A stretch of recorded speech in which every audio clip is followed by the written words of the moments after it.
بسم الله الرحمن الرحيم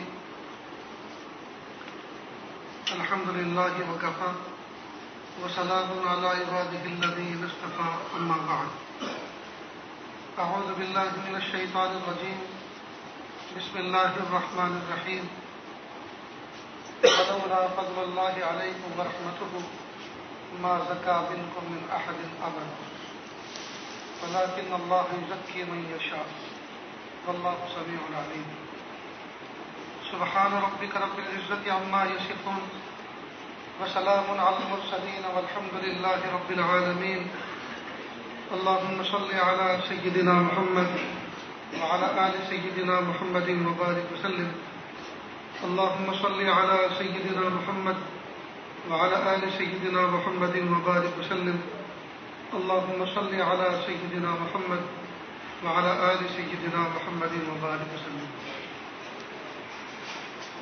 قرآن پاک کے اندر اللہ رب العزت نے فرمایا اور اگر اللہ تعالیٰ تم پر فضل و کرم نہ کرتا تو تم میں سے کوئی بھی کبھی بھی پاکستان نہ ہوگا، لیکن اللہ تعالیٰ اس کو چاہتا ہے پاکستان کر دیتا ہے. اس آیت کے اندر انسان کو اللہ رب العزت نے یہ بتلا دیا کہ اللہ کے فضل کے بغیر کچھ ہونے والا نہیں، جو ہوتا ہے اللہ کے فضل سے، اللہ کے کرم سے ہوتا ہے. لیکن بندہ اللہ تعالیٰ کے احکام کا پابند ہے. بندے کو چاہیے کہ اللہ تعالیٰ کے حکموں پر عمل کرے. جب بندہ اللہ تعالیٰ کے حکموں پر عمل کرے گا تو اللہ کی رحمت اس کی طرف متوجہ ہوگی.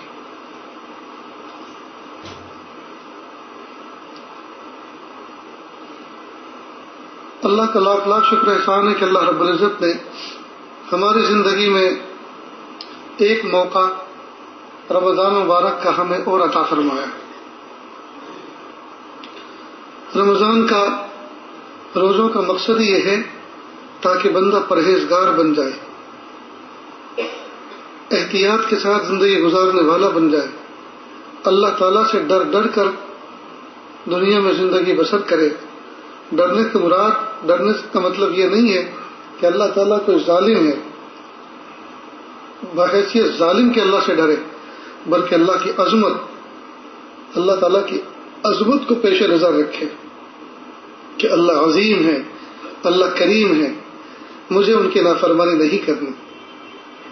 جیسے اسکول کے اندر کوئی چھوٹا سا بچہ جاتا ہے اور وہاں وہ کوئی ایسی ناشائستہ حرکت کرتا ہے، اس کے ساتھی اس کو کہتے ہیں تیرے ابو سے کہوں گا، تو اس کی خوشامدی کرنے لگتا ہے، پلیز میں چاکلیٹ دیتا ہوں، میں تمہیں کھیل میں اپنے ساتھ رکھوں گا، میں اپنا بلہ تمہیں دوں گا، گیند دوں گا، سائیکل دوں گا چلانے کے لیے، لیکن پلیز میرے ابو کو مت کہنا. اب وہ ابو کو کہنے سے کیوں ڈر رہا ہے؟ کہ ابو اس کا کوئی خطرناک آدمی ہے، کوئی ایسا شوٹر ہے جو گولی مار کے ہلاک کر دیتا ہے، کوئی ایسا پہلوان ہے غصے والا ہے کہ اٹھا کے پٹک دیتا ہے. وہ کیوں ڈر رہا ہے ابو کے کہنے سے؟ اصل میں ابو کے کہنے سے اس لیے ڈر رہا ہے کہ ابو کی عظمت اس کے آنکھوں کے سامنے ہے کہ میرے ابو جی مجھے چاکلیٹ لا کر دیتے ہیں، میرے ابو مجھے لاڈ پیار کرتے ہیں، میرے ابو مجھے ساتھ میں بٹھا کے کھلاتے ہیں، میرے سر پر دست شفقت پھیرتے ہیں. تو ابو کی عظمت اس کے نظر میں ہے، ابو کی عظمت اس کے دل میں ہے. لہذا اتنے عظیم بات کو وہ تکلیف دینا نہیں چاہتا کہ میری طرف سے کوئی ناشائستہ حرکت اس تک پہنچے، اس کی اطلاع اس کو پہنچے تو اس کو بہت صدمہ ہوگا. ٹھیک بالکل اسی طرح بندہ اللہ تعالیٰ کی عظمتوں کو سامنے رکھتے ہوئے اللہ سے ڈرے کہ میں اللہ کا دیا کھاتا ہوں، اللہ کا دیا پیتا ہوں، اللہ کی دی ہوئی دھرتی پہ چلتا ہوں، اللہ کی دی ہوئی نعمتوں کے ساتھ لطف اندوز ہوتا ہوں، اللہ کی دی ہوئی عزتوں سے لوگوں کے سامنے باعزت بنا پھرتا ہوں. تو اتنے کریم رب نے، اتنے عظیم رب نے جب میرے ساتھ میں یہ معاملہ فرما رکھا ہے، اب میں اس کی نمک حرامی کروں، میں اس کی شان میں گستاخی کروں؟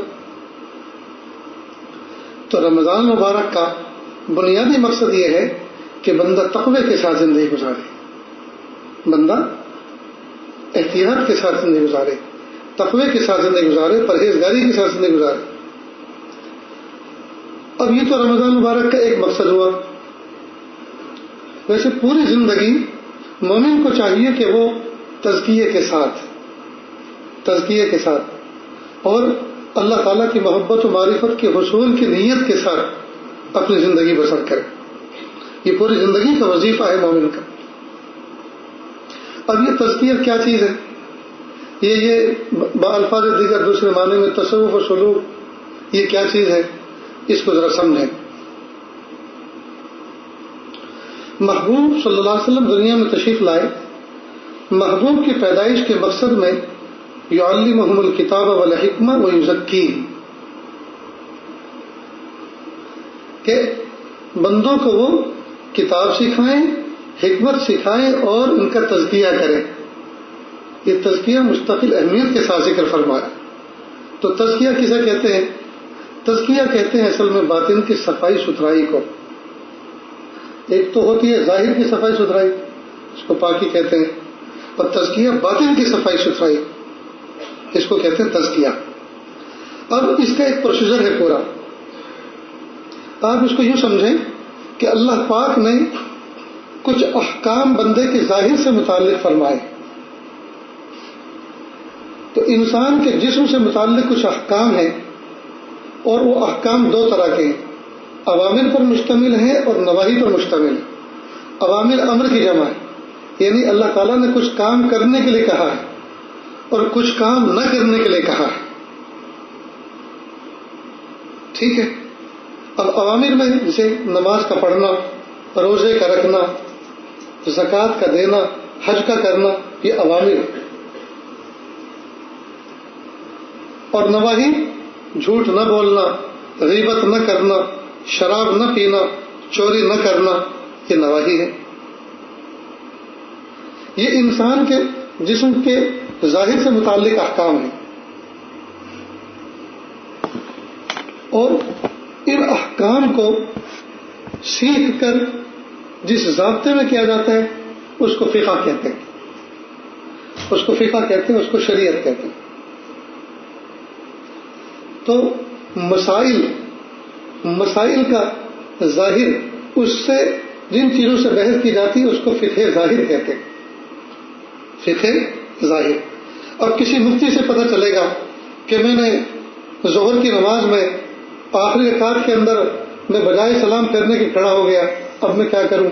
وہ بتائیں گے کہ کس طرح سے کھڑے ہوئے، کتنے کھڑے ہوئے، اب 2 رکعت پوری کرنی ہوں گی، کیا کرنا ہوگا، یہ فاسد ہوگی یا نماز ہو جائے گی. اب یہ جو مسائل ہیں یہ کوئی مفتی بتائے گا، یہ فقہ کا علم رکھنے والا بتائے گا.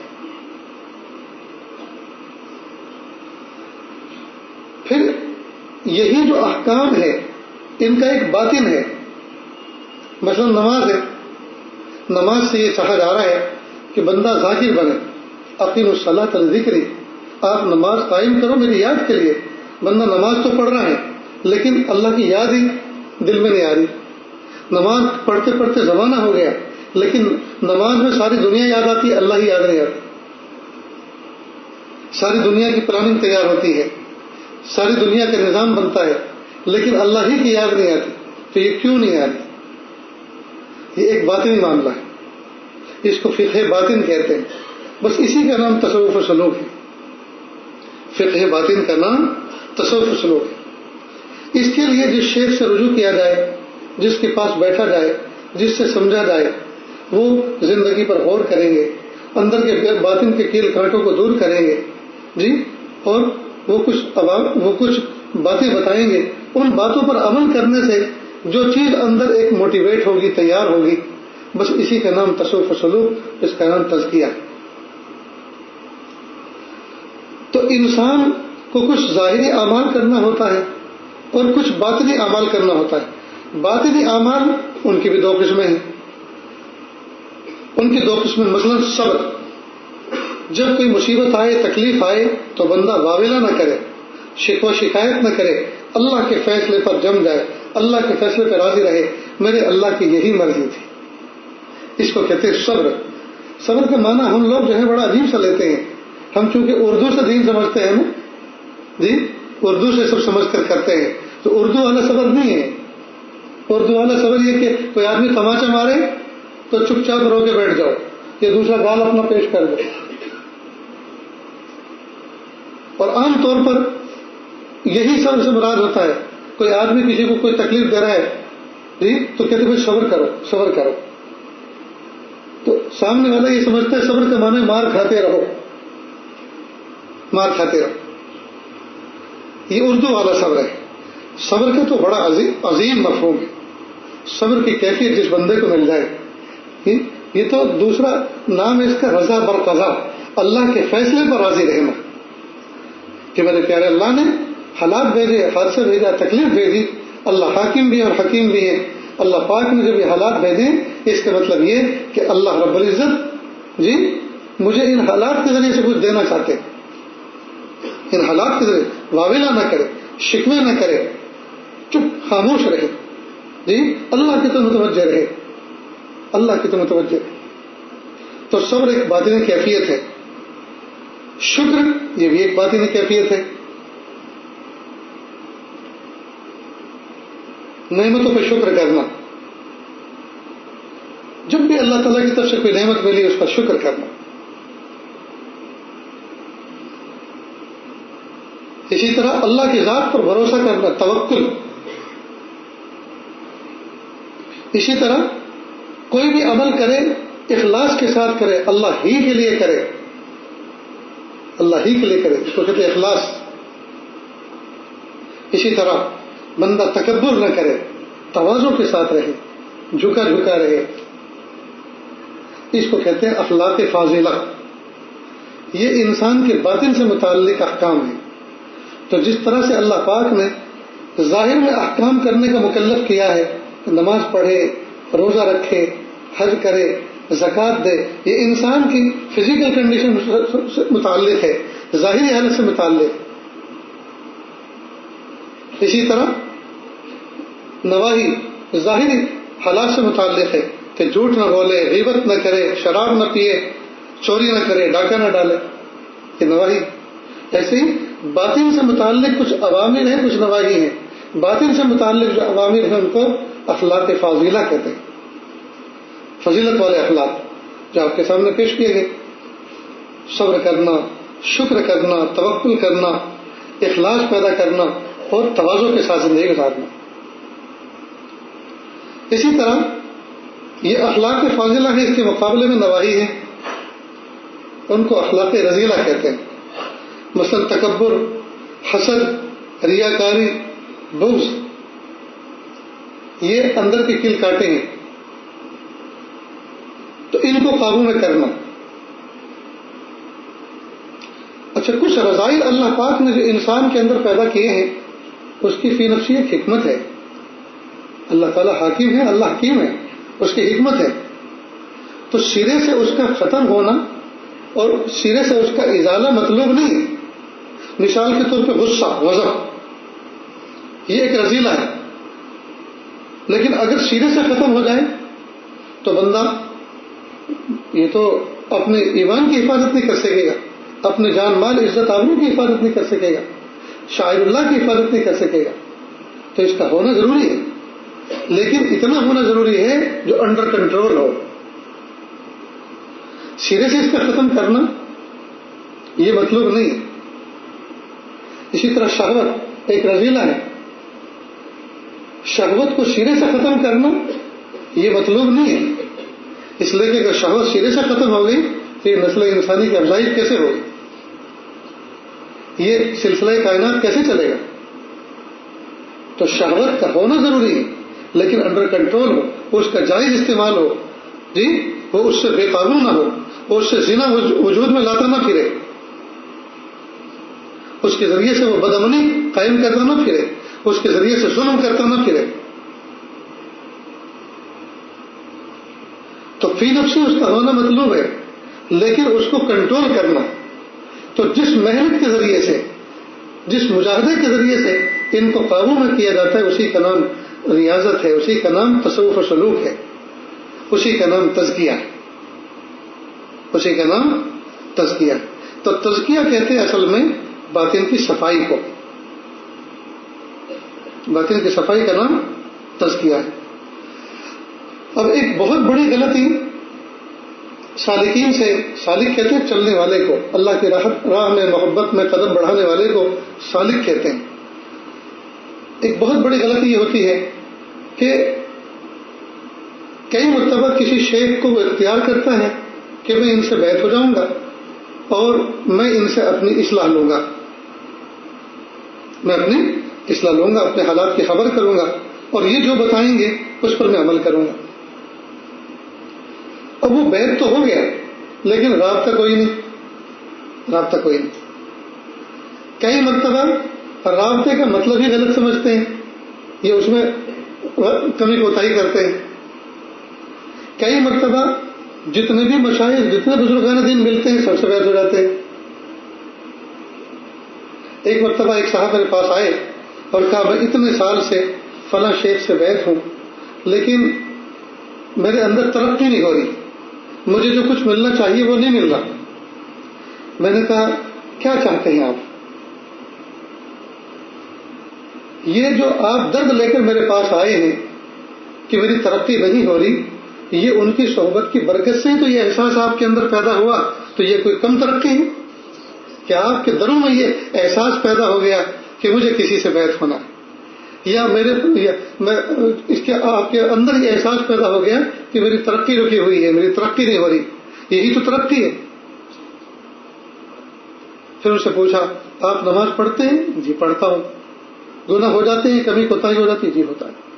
نماز کے پڑھنے پر خوشی ہوتی ہے اور چھوڑنے پر غمی ہوتی ہے، گناہ کے ہونے پر ندامت ہوتی ہے؟ جی ہوتی ہے۔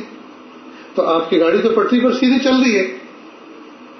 اعمال کا کرنا اور منکرات کے ارتکاب سے ندامت کا ہونا، یہی تو اس بات کی علامت ہے کہ اندر سب سلامت ہے۔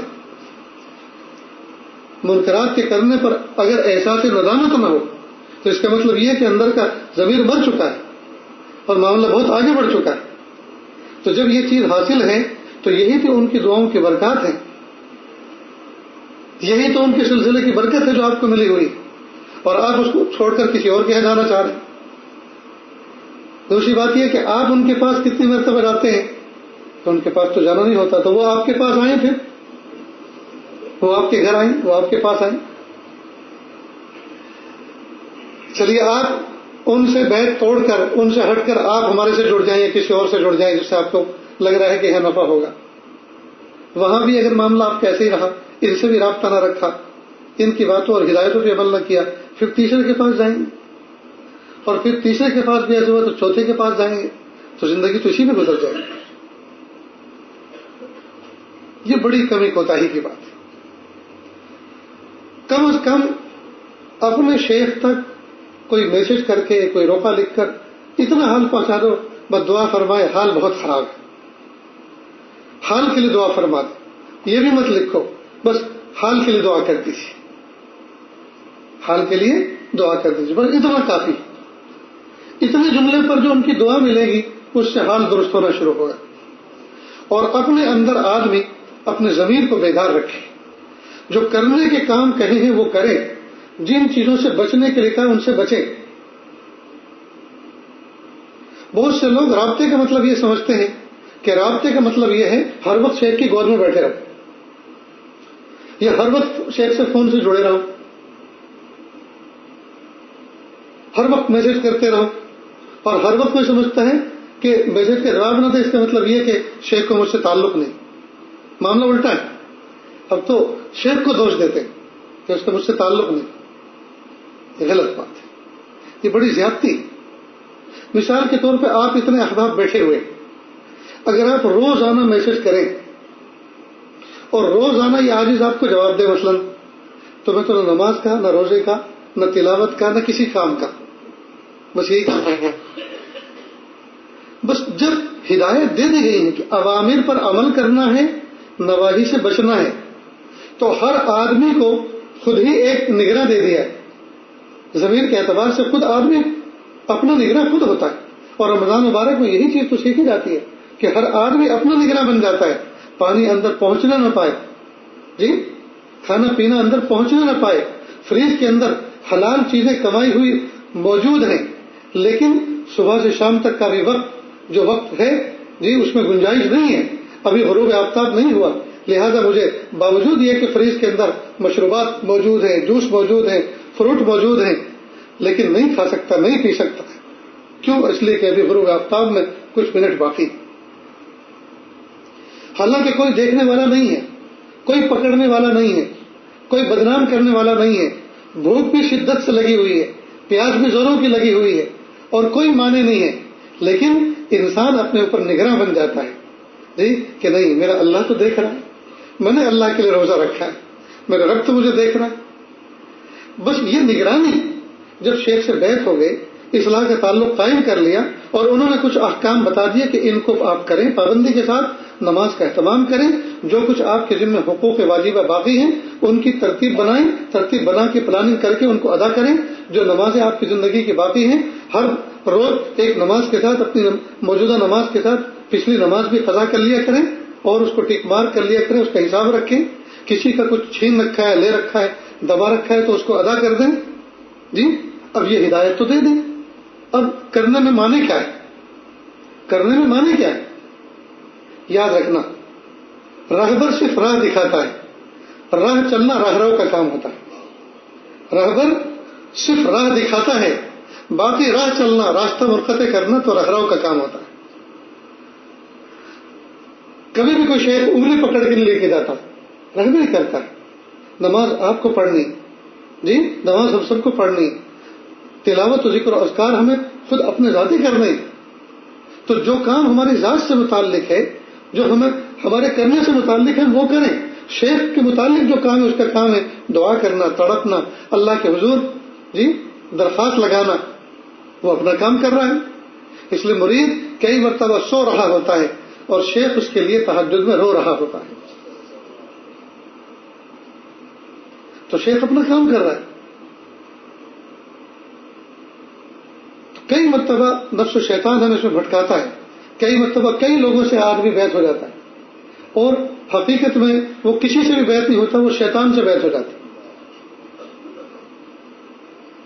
کئی مرتبہ نفس و شیطان اس کو عار دلاتا ہے، تجھے بیعت ہوئے اتنے مہینے ہو گئے، تو نے نہ کبھی کوئی میسج کیا، نہ کبھی کوئی خط لکھا، نہ کبھی کوئی پیغام بھیجا، نہ کبھی تو مجلس میں حاضر ہوا، تو کس منہ سے جائے گا؟ یہ شیطان سجاتا ہے. تو اس وقت شیطان کو اپنے نفس کو کہنا چاہیے اسی منہ سے جاؤں گا، انہی قدموں کے ساتھ جاؤں گا، اسی وجود کے ساتھ جاؤں گا. ماں جیسی پیاری اور باپ جیسا پیارا جب اپنے بچے کو نجاست میں لتڑا ہوا دیکھتا ہے، کیچڑ میں لتڑا ہوا دیکھتا ہے، تو ماں اور باپ کی شفقت اس پر اور زیادہ متوجہ ہوتی ہے. ہائے میرا بیٹا کہاں کیچڑ میں گر گیا تھا، کہاں گندگی میں گر گیا تھا. جی اگر بچہ کہیں ٹھوکر کھا کر آ رہا ہو اور اس کی پیشانے پہ چوٹ لگی ہو اور خون بہ رہا ہو، گھٹنے اس کے پھوٹے ہو، گھٹنے میں خون بہ رہا ہو، ماں اور باپ کا دل لرز جاتا ہے، ارے من نے کیا ہوا جی، کس نے مارا آپ کو، کہاں گرے؟ تو اس کی حالت زار کو دیکھتا ہے تو اس کو اور ترس آتا ہے. اسی طرح شیخ جب اپنے مرید کی خستہ حالت کو دیکھتا ہے اس کو اور ترس آتا ہے، کہاں چلا گیا تھا، کہاں رہ گیا تھا، نفس و شیطان کے کیسے ہتھے چڑھ گیا تھا. ہائے کس نے اس کو اپنی قید میں رکھا؟ نفس نے یا شیطان نے؟ کس طرح سے اس کو برگلایا، کس طرح اس کو بہکایا. ہائے کتنی ترقی کر سکتا تھا لیکن دور رہ کر کتنا نقصان کیا. تو اس کی طرف سے شفقت اور رافت اور زیادہ بڑھ جاتی. یہ تو نفس و شیطان کا دھوکہ ہے، وہ کیا کہیں. اور جو شیخ یوں کہ اتنے دن کے بعد نکل جاؤں گا، وہ شیخ بنانے کے قابل ہی نہیں، اس کے اندر شفقت ہی نہیں، محبت ہی نہیں، رافت ہی نہیں. ایک نوجوان بچہ کئی سال کے بعد ملا، اس عاجز نے اسی طرح سے اس کا استقبال کیا، بلایا، سینے سے لگایا، معانقہ کیا، زور و قطار پھوٹ پھوٹ کے رویا. اور کب نہیں سمجھ رہا تھا کہ آپ مجھے کھدڑ دیں گے، میں سمجھ رہا تھا آپ مجھے نکال دیں گے. یہ کیسے ہو سکتا؟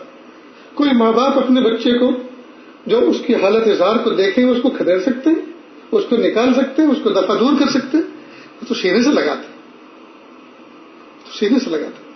اسی طرح شیخ جب اپنے مرید کو بھٹکا ہوا دیکھتا ہے، جی دور دیکھتا ہے، غفلت میں دیکھتا ہے، تو اس کی رافت اور شفقت محبت اور بڑھ جاتی، دوگانا ہو جاتی. اس لیے کبھی بھی نفس و شیطان کے جال میں مت آؤ دوست.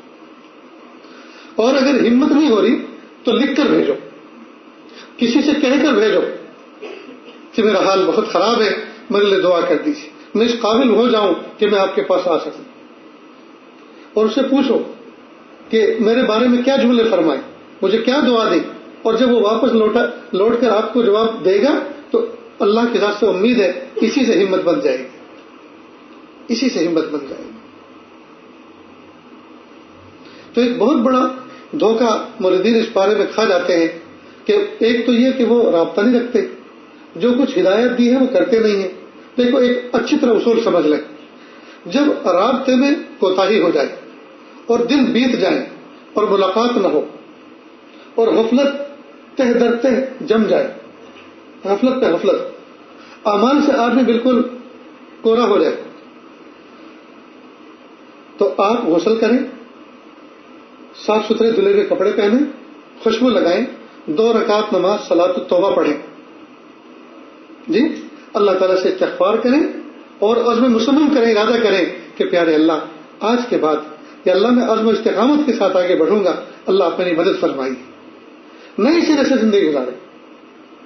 جی کئی مرتبہ کمپیوٹر چلتے چلتے ہینگ ہو جاتا ہے تو ریسٹارٹ کرنا پڑتا ہے، فون چپک جاتا ہے تو ریسٹارٹ کرنا پڑتا ہے، تو اسی طرح آدمی اپنے اعمال کے اعتبار سے اپنے اوپر ریسٹارٹ مارے، ریفریش کرے، اور اس کا طریقہ یہ ہے کہ غسل کرے، جی صاف ستھرے کپڑے پہنے، 2 رکعت پڑھے اللہ سے کہ میرے پیارے اللہ آج سے میں نئی زندگی گزارنا چاہتا ہوں، آپ میرے رب ہیں، آپ میری طرف متوجہ ہیں، آپ مجھے جانتے ہیں، میرے پیارے اللہ میرے خالق ہیں، آپ میرے مالک ہیں، اللہ جی مجھے راہ دکھا دیجیے، مجھے راہ دکھا دیجیے۔ اور سورہ فاتحہ سے متعلق جو آج آپ کے سامنے مضمون آیا، جی جب نماز پڑھیں تو سکون کی نماز پڑھیں اور سکون کی نماز میں ٹھہر ٹھہر کے تلاوت کریں، اور اس مفہوم سورہ فاتحہ کے مفہوم کو سامنے رکھتے ہوئے اپنے اللہ کے سامنے جی 10 بستہ کھڑے ہیں، اور اس کے بعد ہاتھوں کا پیالہ بنا کر اللہ سے بھیک مانگے، میرے پیارے اللہ آپ کے علاوہ اس آسمان کی چھت کے نیچے میرا ہے کون؟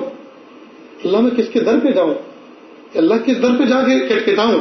میرے پیارے اللہ آپ ہی تو میرے رب ہیں، آپ ہی تو میرے خالق ہیں، آپ ہی تو میرے مالک ہیں، میرے پیارے اللہ مجھے رسوا نہ فرمائیے، نفس و شیطان کے ہاتھوں مجھے ہلاک نہ فرمائیے، میرے پیارے اللہ میری دستگیری فرما دیجیے۔ اس طرح سے اللہ سے دعا کریں۔ تو یہ جو ہم لوگوں کو ایک دھوکہ لگ جاتا ہے کہ رابطہ تو ہوتا نہیں، چلو ایک سے رابطہ نہیں ہوتا، کیا ضروری ہے کہ دوسرے سے آپ وابستہ ہو، جوڑے، ان سے رابطہ ہو جائے؟ جو غفلت، جو سستی، جو کوتاہی یہاں ہے وہی وہاں بھی ہو سکتی، اور اگر آپ یہ کہیں کہ نہیں وہاں نہیں ہوگی تو وہی ارادہ یہاں بھی کر لیں نا، پھر وہی ارادہ اس سے بھی کر لیں کہ نہیں اب سستی نہیں کرنی، اب غفلت نہیں کرنی۔ تو علاج تو بہت آسان ہے دوستو، معاملہ تو ہمارے اختیار میں ہے، لیکن نفس و شیطان وہ طرح طرح کے چوچلے سلجھاتا ہے، اور عجیب بات یہ ہے کہ ہم اس کی بات سمجھتے بھی بہت ہیں، اس کی بات سمجھتے ہی بہت۔ میں اس لیے نہیں آیا کہ آپ کو تکلیف ہوگی، میں اس لیے نہیں آ رہا تھا کہ آپ جو ہے مجھے ڈانٹ کے نکال دیں، یعنی صغرا کبرا خود ہی بنا کے نتیجہ نکال لیتے، یہ غلط بات ہے دوست، ایسا نہیں کرنا چاہیے۔ اپنے شیخ پر اعتماد رکھیں اور اس کی دعاؤں میں شمولیت رکھیں، اس کو میسج بھیجتا رہے، اور مختصر بس یہ حال کے لیے دعا فرمائیں، حال کے لیے دعا فرمائیں، اصلاح حال کے لیے دعا فرمائیں، حال بہت خراب ہے دعا فرمائیں، میں آپ کی دعاؤں کو محتاج ہوں، بس یہ چند جملے جو نکلتے ہیں اور آنکھوں کے سامنے سے گزرتے ہیں یا کانوں میں پڑتے ہیں، جی یا کوئی پیغام پہنچاتا ہے بن کر آتا ہے، بس اسی سے کیفیت کا اندازہ ہوتا ہے کہ سامنے والا کتنا پریشان۔ اس کے بعد جس کو اللہ پاک نے اس منصب پر فائز کیا، جس کے بڑوں نے اس پر اعتماد کیا، اللہ رب العزت نے جس سے کام لینے کے لیے جس کو منتخب کیا، پھر اللہ تعالیٰ اس کے دل میں ہلچل مچا دیتے، اس کے دل میں ہلچل مچا دیتے۔ کئی مرتبہ مشورہ لینے کے لیے جب مشیر کے پاس کوئی بندہ پہنچتا ہے تو حکم اس کا بھی یہی ہے کہ مشیر کو چاہیے کہ وہ منہ پھٹ فوراً مشورہ نہ دے دے، بلکہ اللہ کی طرف متوجہ رہے اور کہے کہ ٹھہرو، مجھے ذرا اللہ کی طرف متوجہ ہونے دو، مجھے ذرا سوچنے دو۔ اب سوچنے کے بہانے سے آپ نے موقع لیا اور اس میں اللہ کی طرف متوجہ ہوئے، آپ نے آنکھیں بند کی، گردن جھکائی اور فوراً کہا پیارے اللہ یہ بندہ مجھے اپنا خیر خواہ سمجھ کر مجھ سے مشورہ کرنے کے لیے آیا ہے، لیکن میرے پیارے اللہ میں آپ کا گندا بندہ ہوں، میں کیا اس کو بتلاؤں، اللہ میرے دل میں ٹھنڈک ڈال دیجیے، اللہ مجھے سجھا دیجیے، جو بات اس کے لیے نافع ہو آپ کے نزدیک، کہ اللہ وہ بات زبان سے جاری کر دیجیے، اور دعا کر کے پھر اس کو مشورہ دے. اور کوئی بہت اہم پروگرام ہو، کوئی بہت اہم مشورہ ہو جی جس میں وقت میں گنجائش ہو، تو آدمی اسی نشست میں مشورہ نہ دے، اسی نشست میں فیصلہ نہ کرے، بلکہ کہ ذرا مجھے سوچنے کا موقع دے اور راتوں کو اللہ سے مانگے پیارے اللہ وہ بندہ مجھے نیک سمجھ کر مجھ سے مشورہ لینے کے لیے آیا تھا. یا اللہ میں کتنا برا ہوں، کتنے پانی میں اچھی طرح جانتے ہیں، لیکن مشورہ چونکہ سنت ہے میرے محبوب صلی اللہ علیہ وسلم کی، وہ اس سنت پر عمل کرنے کے لیے آیا. اللہ اب اس کو کیا جواب دینا ہے مجھے کچھ سمجھ میں نہیں آ رہا. اللہ جی آپ میرے دل میں ٹھنڈک ڈال دیجئے، مجھے سجھا دیجئے، اب جو آپ اس کو مشورہ دیں گے اس میں اس کے لیے خیر ہوگی. ٹھیک بالکل اسی طرح جب کوئی مرید، کوئی متعلق اپنے شیخ سے، اپنے مرشد سے یہ بات کہتا ہے کہ میرا حال خراب ہے جی، یہ مجھے اسی طرح گناہ کی فلاں فلاں گناہ کی عادت ہے، تو وہ آپ کے لیے دعا بھی کرے گا اور آپ کے لیے تجویز بھی کرے گا، کوئی نہ کوئی علاج تجویز بھی کرے گا. تو آپ اس پر عمل کریں اور وہ جو دعا کرے گا وہ دعا آپ کے لیے معین و مددگار ہوگی. تو ہم جو ہیں گھر بیٹھے کئی مرتبہ بدگمان ہو جاتے ہیں، کئی مرتبہ ہم رابطے کی کوتاہی اور کمی کی وجہ سے یہ سوچتے ہیں کہ اب ان کے دربار میں جانا بہت مشکل ہے، اب تو وہ کھدیڑ دیں گے، اب تو وہ باہر نکلوا دیں گے، اور اب تو کسی اور کے پاس جانا چاہیے. پھر کسی اور کے پاس گیا، وہاں بھی یہی کمی کوتاہی. تو یہ بندہ کسی سے مرید نہیں ہوتا، یہ شیطان اور نفس مرید ہو جاتا ہے، پھر یہ اس کی مان کی چلتا ہے. اتنا مضمون دوستوں سمجھ میں آیا کہ نہیں؟ اس رمضان مبارک کے مہینے میں، جبکہ یہ رمضان کا مہینہ اس کا مقصد یہ ہے کہ اللہ تعالیٰ بندے کا تزکیہ فرمائے، بندے کا تصفیہ فرمائے. دیکھو حلال چیزوں سے بندے کو روکا، حلال چیزوں سے. بیوی حلال تھی، دن میں اس سے ازدواجی تعلقات قائم کرنے سے اس کو روکا. کھانا پینا حلال تھا، حلال چیزوں سے روکا دن کے وقت میں. اللہ رب العزت یہ سبق دینا چاہتے ہیں، اے میرے بندے جب تو پورے 30 دن کے روزے میں صبح سے شام تک ان چیزوں سے بچا رہا جن چیزوں سے میں نے منع کیا، جو روزے کا اصل مقصد ہے جی، ان چیزوں سے بچا رہا، تو پھر اب تو تیرے اندر یہ بات پیدا ہو جانی چاہیے کہ اب زندگی بھر حرام چیز سے تو بچا رہے، زندگی بھر حرام چیز سے بچا رہے. جب حلال چیز سے بچنے کی عادت تیرے اندر پیدا ہو گئی تو حرام چیز سے کیوں نہیں بچ سکتا؟ یہ ہے روزے کا مقصد، یہ ہے روزے کا سبق. تو ہم اس سبق کو سمجھیں، اس سبق کو اپنائیں.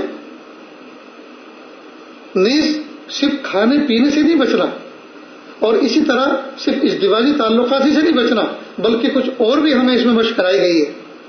وہ یہ کہ ہم جھوٹ نہ بولیں، ہم غیبت نہ کریں، ہم لایانی نہ کریں.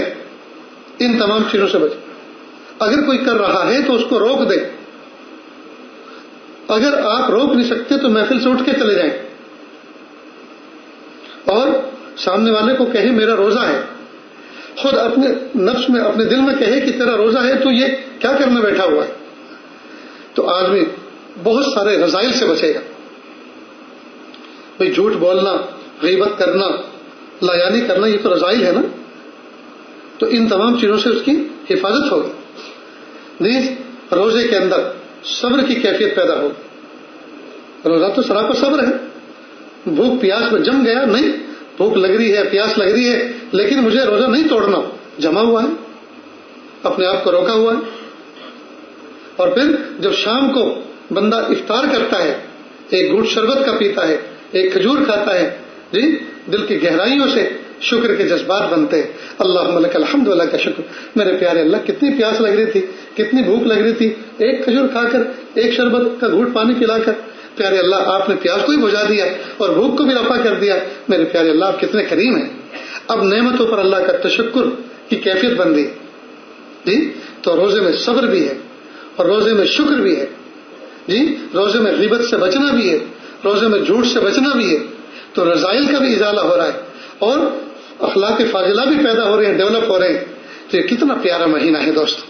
اگر ہم اس کی قدر نہ کریں اور اس کو ایسے ہی گزار دیں جیسے عام دن گزرتے تھے اور ہم فون کے اوپر اپنا ٹائم پاس کریں، یہ تو بہت بڑی بات ہے.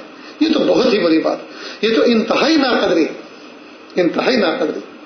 دیکھیے کل شام تک اس وقت ہم سوچتے تھے بھائی رمضان شروع ہونے والا ہے، شروع ہونے والا ہو بھی گیا اور ایک روزہ پورا ہونے جا رہا ہے، اور اسی طرح دوستوں ایک ایک کر کے پورا رمضان پورا ہو جائے گا۔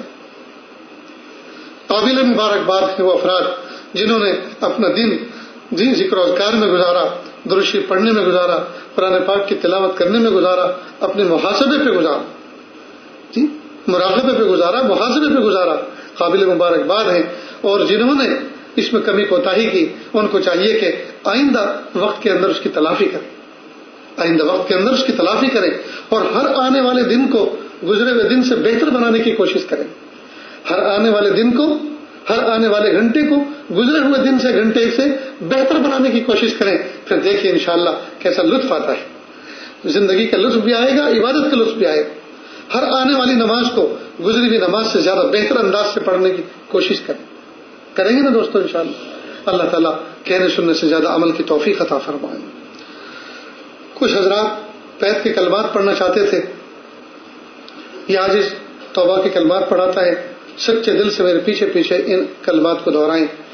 بسم اللہ الرحمن الرحیم، لا الہ الا اللہ محمد الرسول اللہ صلی اللہ علیہ وسلم، اشہد ان لا الہ الا اللہ واشہد ان محمدا عبدہ ورسولہ، استغفر اللہ ربی من کل ذنب واتوب الیہ، استغفر اللہ ربی من کل ذنب واتوب الیہ، آمنت باللہ کما ہوا باسمائہ وصفاتہ وقبلت جمیع احکامہ اقرار باللسان وتصدیق بالقلب، وصلی اللہ تعالی علی خیر خلقہ محمد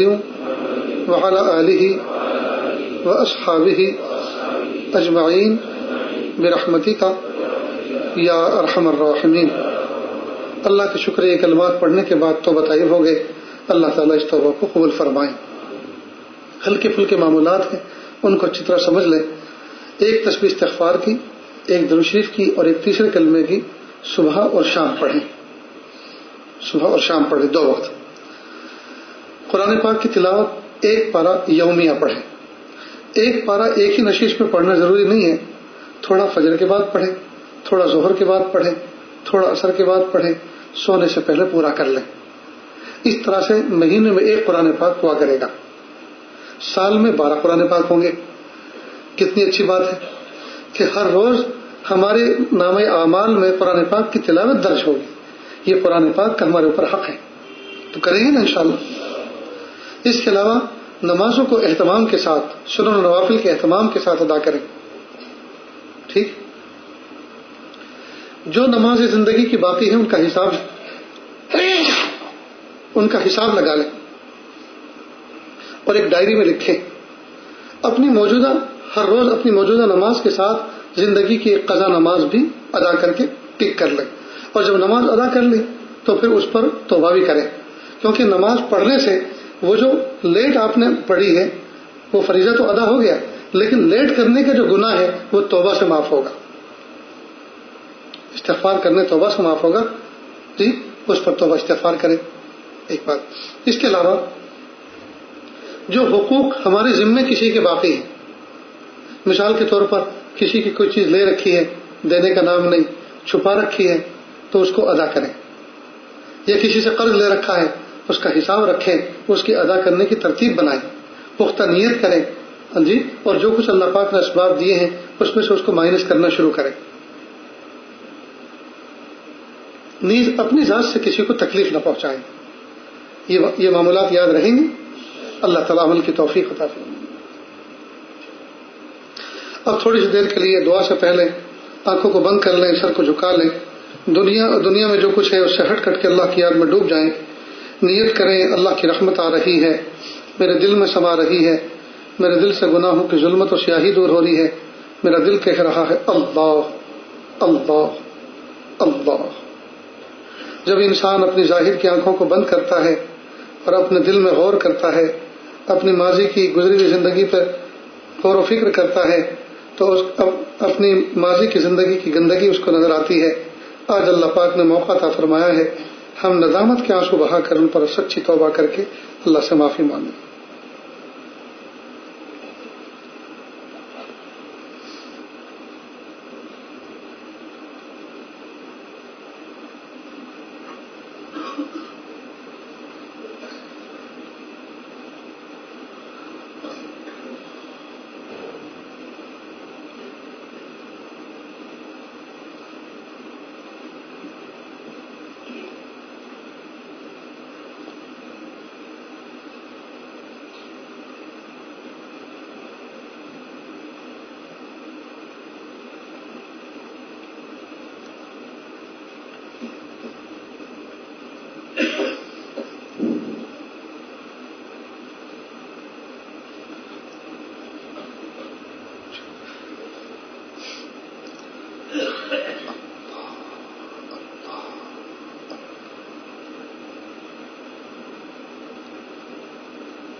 میں تیرے سامنے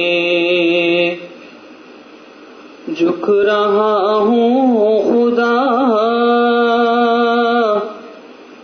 میرا کوئی نہیں اللہ تیرے سوا، میں تیرے سامنے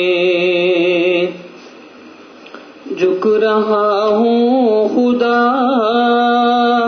میرا کوئی نہیں اللہ تیرے سوا، میں گنہگار ہوں، میں خطا کار ہوں، میں سیاہ کار ہوں، میں سزاوار ہوں، میں گنہگار ہوں، میں خطا کار ہوں، میں سیاہ کار ہوں، میں سزاوار ہوں، میرے سجدوں میں ہو تیری حمد و ثنا، میرا کوئی نہیں اللہ تیرے سوا، میرے سجدوں میں ہو تیری حمد و ثنا، میرا کوئی نہیں اللہ تیرے سوا، میری توبہ ہے توبہ اے میرے الہ، مجھ گنہگار کو تو نہ دینا سزا، میری توبہ ہے توبہ اے میرے الہ، مجھ گنہگار کو تو نہ دینا سزا، بخش دے گا ہمیں یہ ہے وعدہ تیرا، میرا کوئی نہیں اللہ تیرے سوا، تو غفار ہے تو نے خود ہی کہا، تو غفار ہے تو نے خود ہی کہا، بخش دوں گا تمہیں یہ ہے وعدہ تیرا، میرا کوئی نہیں اللہ تیرے سوا، میں تیرے سامنے جھک رہا ہوں خدا، میرا کوئی نہیں اللہ تیرے سوا،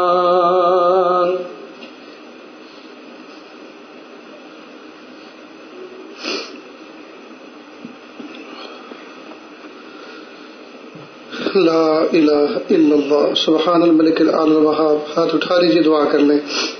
بسم اللہ الرحمن الرحیم. لا احصی ثناء علیک انت کما اثنیت علی نفسک رب اغفر وارحم وانت خیر الراحمین. حسبی اللہ لا الہ الا ہو علیہ توکلت وہو رب العرش العظیم. اللہ جی, ہم ظاہر میں آپ کے بندے اور بندیاں ہیں, حقیقت میں نہایت گندے. اللہ ہمارے دلوں کی گندگی کو دور فرما, ہمیں اپنی بندگی کا سلیقہ عطا فرما. شرمندگی والے کاموں سے ہماری حفاظت فرما, برے دن سے, بری بات سے, بری رات سے, برے انجام سے ہماری حفاظت فرما, سوء خاتمہ سے ہماری حفاظت فرما. اللہ جی, یہ ہاتھ اٹھائے جانے کے قابل نہیں اور یہ زبان کو سوال کرنے کے قابل نہیں. آپ سے نہ مانگے تو کس سے مانگے, آپ سے سوال نہ کرے تو کس سے سوال کرے. ایک کمزور ایک قوی کے دروازے پر, ایک سائل ایک سخی کے دروازے پر, ایک محتاج ایک غنی کے دروازے پر حاضر ہے.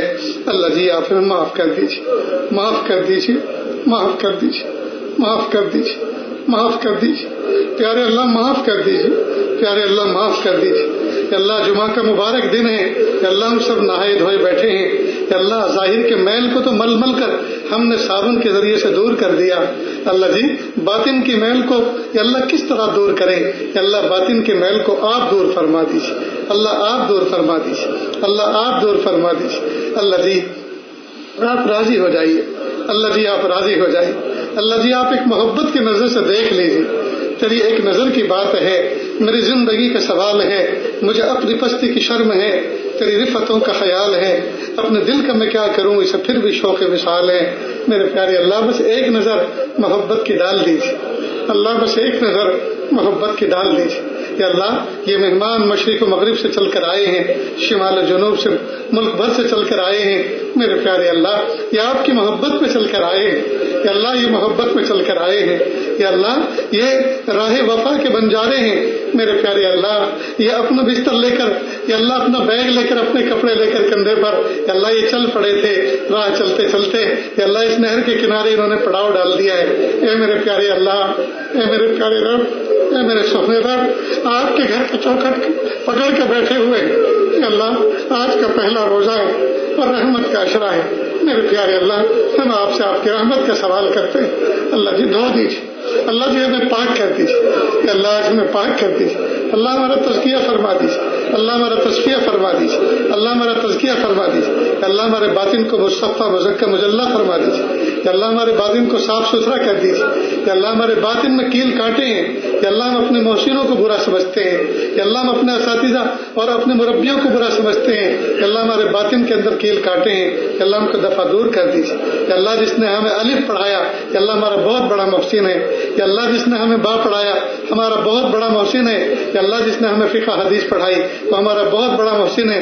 کہ اللہ جس نے راہ راست سجھائی اور سمجھائی, اللہ ہمارا بہت بڑا محسن ہے. کہ اللہ ہمارے ماں باپ ہمارے بہت بڑے محسن ہیں. کہ اللہ آج تک ہم ان کا احسان ادا نہ کر سکے, اپنے اساتذہ کا آج تک حق ادا نہ کر سکے. تو پیارے اللہ, ہم کر بھی نہیں سکتے. میرے پیارے اللہ, آپ ہماری طرف سے ان کو بہترین اجر عظیم عطا فرما, اجر جزیل عطا فرما. اللہ ہمیں اپنے ماں باپ کی آنکھوں کی ٹھنڈک بنا دیجیے. اللہ ہمیں اپنے ماں باپ کی آنکھوں کی ٹھنڈک بنا دیجیے. اللہ ہمارے ماں باپ کی آنکھوں کی ٹھنڈک بنا دیجیے. اللہ ہم میں سے کتنے ایسے ہیں جن کے ماں باپ دنیا سے رخصت ہو گئے, آج وہ اس قابل ہوئے کہ ان کی خدمت کریں تو یہ اللہ وہ دنیا سے رخصت ہو گئے, اب ان کی خدمت نہیں کر سکتے. میرے پیارے اللہ, ہم ان کی رفع درجات کے لیے آپ سے دعا کرتے ہیں. اللہ بلندی مرتبے کے لیے آپ سے دعا کرتے ہیں. میرے پیارے اللہ, جنت الفردوس میں ان کو اعلیٰ مقام عطا فرما. اللہ جی, ان پر یہ سجھا دیجیے کہ اللہ ان تک یہ بات پہنچا دیجیے کہ تیرے بندے میرے گھر میں بیٹھ کر وہ تڑپ رہے ہیں اور تیرے لیے دعا کر رہے ہیں. آج ہم ان کی دعاؤں کی وجہ سے تمہارے درجات کو بلند کرتے ہیں, تمہاری مغفرت کرتے ہیں. میرے پیارے اللہ, ہمارا پیغام اللہ ہم تک پہنچا دیجیے. کہ اللہ مہربانی فرما دیجیے. اللہ مہربانی فرما دیجیے. کہ اللہ پیر کے ناخن سے لے کے سر کے بال تک گناہوں میں ڈوبے ہوئے, معصیت میں جکڑے ہوئے ہیں. کہ اللہ نگاہیں غلط دیکھتی ہیں, کہ اللہ زبان غلط بولتی ہے, کان غلط سنتے ہیں. میرے پیارے اللہ, ہم تو ہمارا وجود یا اللہ ہمارے اعضاء سے تھک چکا ہے. کہ اللہ اب تو کئی مرتبہ ہم اپنے وجود سے مایوس ہوتے جا رہے ہیں. میرے پیارے اللہ, ہمارے لیے بچنا مشکل ہے لیکن آپ کے لیے بچانا تو آسان ہے. اللہ جی, آپ بچا دیجیے. اللہ جی, آپ بچا لیجیے. اللہ جی, آپ بچا لیجیے. اللہ جی, آپ دستگیری فرما لیجیے. اللہ جی, آپ دستگیری فرما لیجیے. اللہ جی, ہم نے بارہا دیکھا معصوم بچہ جو گھٹنیوں چلتا ہے، باپ اس کو کھڑا ہو کے چلانا چاہتا ہے تو بچے کو سہارا دے کر اس کو کھڑا کرتا ہے، پھر اپنی انگلیاں اس سے چھڑا لیتا ہے، تھوڑا فاصلہ بنا لیتا ہے، پھر کہتا آ جاؤ بیٹا، پھر کہتا بیٹا آ جاؤ آ جاؤ، اور دونوں باہیں کھول کے رکھتا ہے، اور وہ کھول کے اس لیے رکھتا ہے کہ گرنے سے پہلے اس کو سنبھال لے۔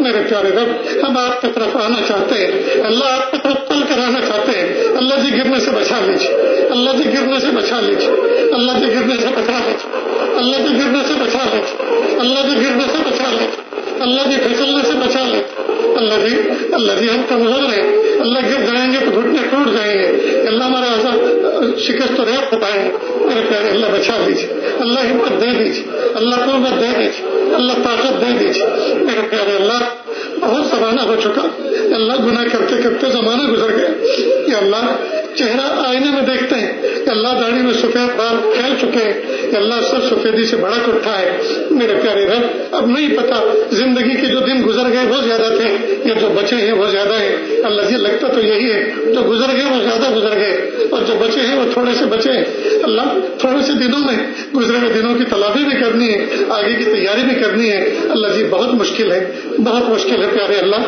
بہت مشکل ہے ہمارے لیے، اللہ جی ہم آپ سے بھیک مانگتے ہیں، اللہ ہماری سیئات کو، ہمارے گناہوں کو نیکیوں سے بدل دیجیے، اللہ ہمارے گناہوں کو نیکیوں سے بدل دیجیے، اور یا اللہ آنے والی زندگی کو گزری ہوئی زندگی کا کفارہ بنا دیجیے، آنے والے ایام کو گزرے ایام سے بہتر بنا دیجیے، یا اللہ جتنے دوست احباب دور قریب سے چل کر آئے ہیں سب کے ساتھ میں کچھ مسائل ہیں، یا اللہ کسی کے ساتھ روزی کے مسائل ہیں، کسی کے ساتھ صحت کے مسائل ہیں، کسی کے ساتھ قرضے کے مسائل ہیں، یا اللہ کسی کے ساتھ گھر کے مسائل ہیں، یا اللہ تمام مسائل کو اللہ حل فرما دیجیے، یا اللہ تمام مسائل کو حل فرما دیجیے، یا اللہ اعمال کی برکت سے، دعاؤں کی برکت سے، یا اللہ آپ کے گھر کی چوکھٹ کی برکت سے، آپ کے گھر میں اس نفلی اعتکاف کی برکت سے، یا اللہ پہلے عشرے کی برکت سے، رمضان میں یا اللہ بوقت افطار دعا کی برکت سے، بوقت سحر دعا کی برکت سے، میرے پیارے اللہ تراویح کے بعد دعا کی برکت سے، میرے پیارے اللہ سارے مسائل کو دور فرما دیجیے، حل فرما دیجیے، عافیت کا معاملہ فرما دیجیے، اللہ ہمارے اس ملک کی حفاظت فرما، یا اللہ ملک میں رہنے والے یا اللہ انسانوں کو انسانیت کا یا اللہ درس دے دیجیے، انسانیت کا سبق سکھا دیجیے، یا اللہ انسانوں کو کیا ہو گیا، کیوں ایک دوسرے کا گلا کاٹ رہے ہیں، کیوں ایک دوسرے کے دشمن ہو گئے، یا اللہ جنگل کے درندے بھی آپس میں محبت سے رہتے ہیں، میرے پیارے اللہ جنگل کے درندوں نے انسانوں کو اتنا نقصان نہیں پہنچایا جتنا انسان انسانوں کو پہنچا رہے ہیں، یا اللہ ہمیں انسانیت کا سبق سکھا دیجیے، یا اللہ انسانیت کے مطابق ضابطے کے مطابق زندگی گزارنے کی توفیق عطا فرما دیجیے، یا اللہ جو حکمراں دنیا کے یا اللہ امن کو اور شانتی کو اور سکون کو ختم کرنا چاہتے ہیں، میرے پیارے اللہ ان کو ہدایت عطا فرما، اور اگر ہدایت ان کے قسمت میں مقدر میں نہیں ہے تو یا اللہ پھر ان سے دھرتی کے بوجھ کو ہلکا کر دیجیے، ان سے دھرتی کے بوجھ کو ہلکا کر دیجیے، ان سے دھرتی کے بوجھ کو ہلکا کر دیجیے، یا اللہ تین حرم پاک کی حفاظت فرما، مدارس دینیہ، مکاتب قرآنیہ، مساجد اسلامیہ اور وہ خانقاہیں جو اللہ اللہ سکھایا جاتا ہے، یا اللہ اقامت دین کے لیے جتنے ادارے قائم ہیں اللہ سب کی حفاظت فرما، اللہ سب کو شیر و شکر بن کر زندگی گزارنے کی توفیق عطا فرما، اللہ جو مانگا عطا فرما، جو مانگنے سے رہ گئے وہ بھی عطا فرما، اللہ جی مانگنا نہیں آتا بن مانگے عطا فرما، مانگنے کا ڈھنگ و سلیقہ عطا فرما، صلی اللہ تعالی علی خیر خلقہ محمد و آلہ و اصحابہ اجمعین برحمتک یا ارحم الراحمین۔